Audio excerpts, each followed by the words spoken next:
You just hate whenever this happens. Your city is going so well, and then suddenly, disaster can strike at any moment. Whenever this happens, every mayor would frantically start to just plop down death care facilities like crematoriums and desperately try to recover. We've spent many hours on our city, and it seems only right to try and fix it.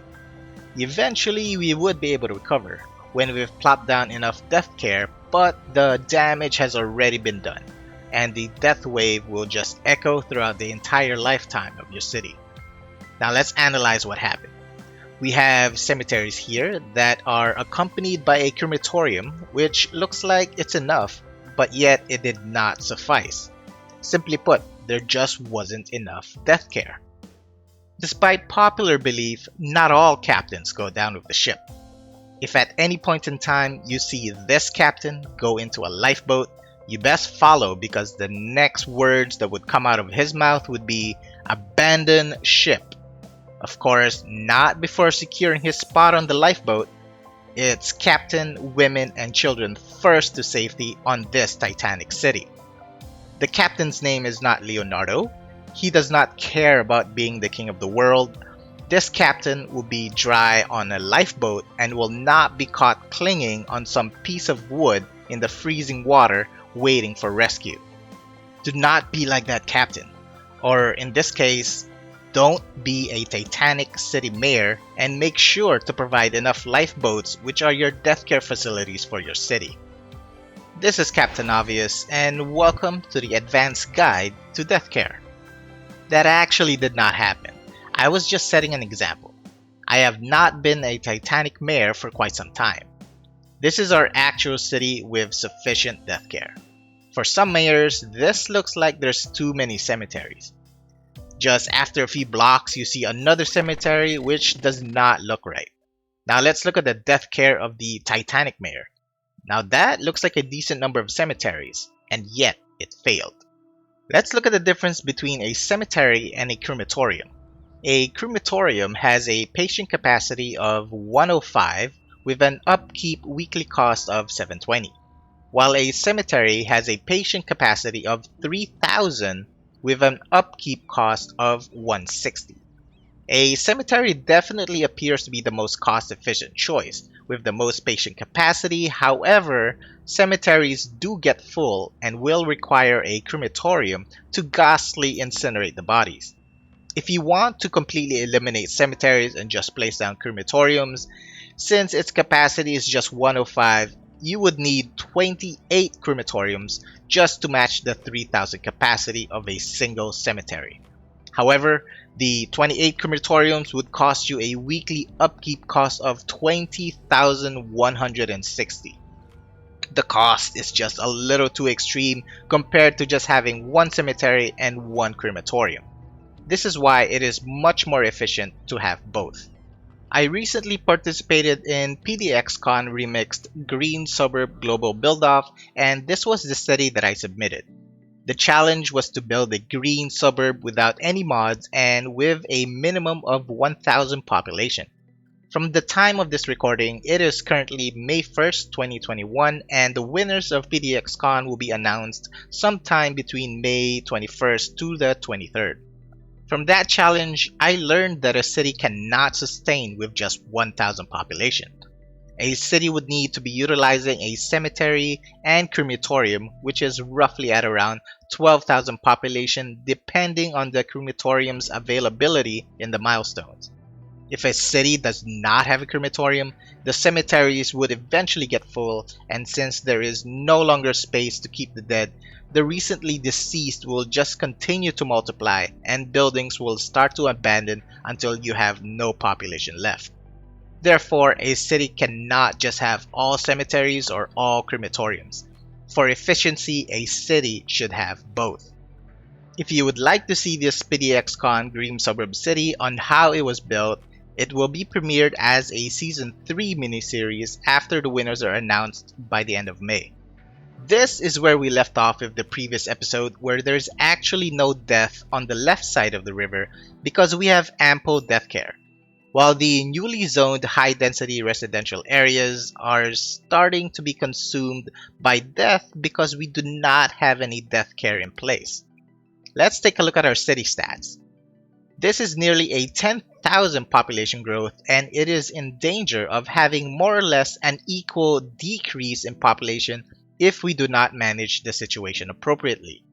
Looking back at the previous years, and you will notice that we have a pattern where we grow at about 10,000 population, then it settles while we focus on adding commercial, industry, offices, and some city detailing. Then we grow again and continue the pattern. However, this time, we may reach up to more or less 20,000 population growth, then we will settle without any fear of population decline spike. We were running low on power and sewage drainage, so I've added in 2 more solar updraft towers, then added 2 more eco-advanced inland water treatment plants, which should pacify our city for another additional 10 to 20,000 population. Now let's put those large gaps to good use by placing in cemeteries that will be accompanied by a crematorium. While this large gap will be reserved for another crucial set of buildings for a future episode. A good question would be, how much death care do you require? It actually depends on the density of the area.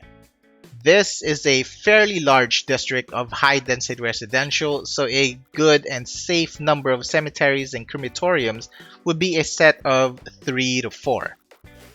A major cause for death waves are when you overzone residential, especially high-density residential, far too quickly.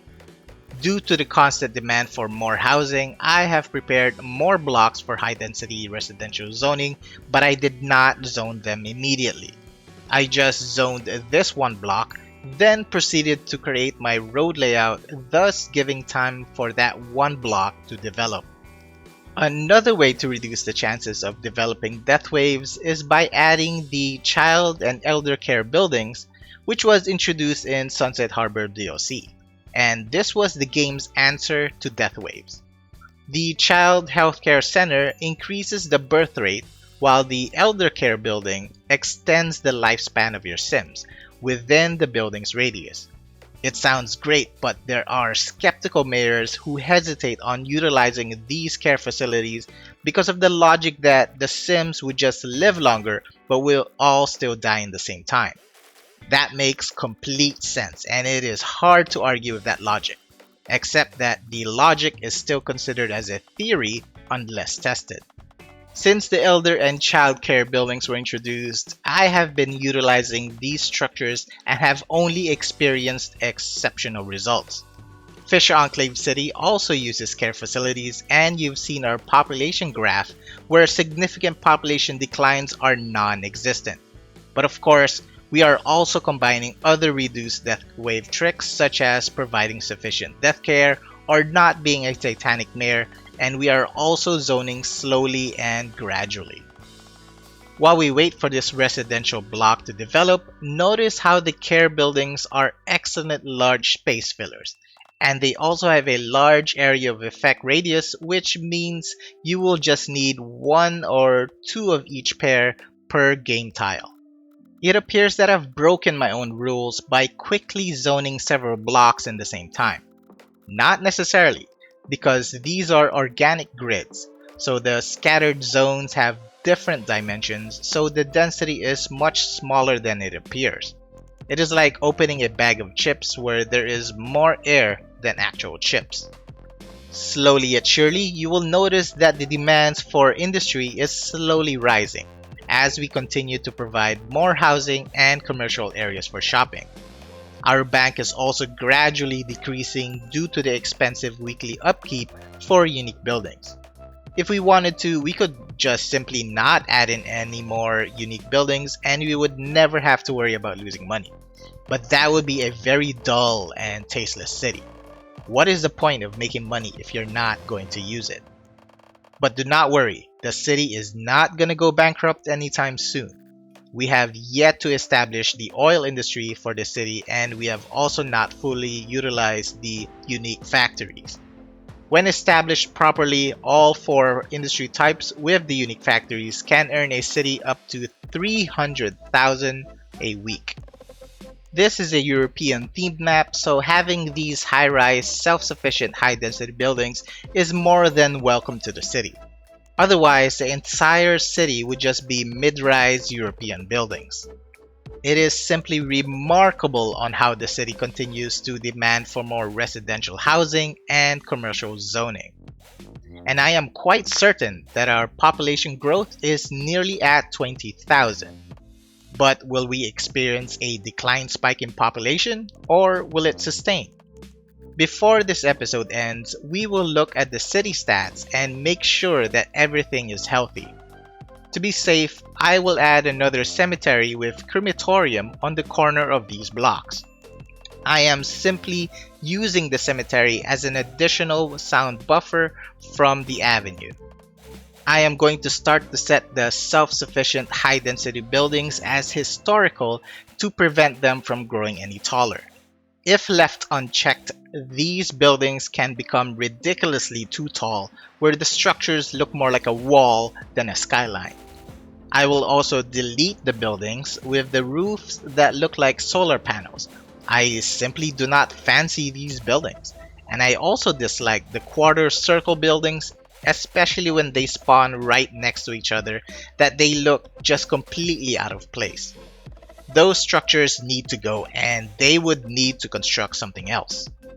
As for the European buildings, I have deleted the buildings with interior walls.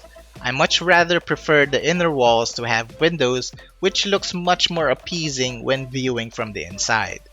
Then I will also set the European buildings with inner windows as historical, which will prevent the model from changing, but the buildings will still continue to level up.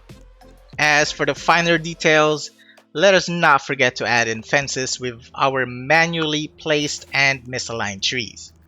We have these tram lines in place, though we have yet to create a single route. The city's transportation is currently just running on monorails and ferries, and our traffic flow is holding at 93% with over 45,000 population. And we will aim to carry that above 90% traffic flow to over 100,000 population like in our previous vanilla cities. Fisher Enclave City is really starting to come together, and she is slowly stepping out from the shadow of the first time I've built on this map offline. And now I am glad to be able to share this journey of rebuilding a different and better city with everyone. Let's check out the city stats. We have a pretty balanced RCI demand, which is great, and as expected, we have grown to nearly 20,000 population from the previous and this current episode. But we still need about 8,000 population to reach the next milestone to be able to unlock another tile. As you can see, the pop-up alerts are active, so we can fully see if the city has any issues like death, not enough customers, or not enough educated workers, and the city doesn't appear to be suffering any major mishaps. Now let's check our traffic flow, which is at 94%, 93, 94, that is still amazing. And just look how green the roads are. Just a splash of red, but not alarming by any means. And again, we have this area reserved for oil industry and the remaining unique factories. I hope you enjoyed the video, and if you want to follow the progress of this city, please consider subscribing. I do a lot of practical cities gameplay which focuses on the fundamentals of the game to a vanilla level which can be applied with modded gameplay. Now I will leave you to enjoy the short remaining detailing portion of the episode. This is Captain Ahvious, thank you for watching, and always remember, do not be a Titanic mayor.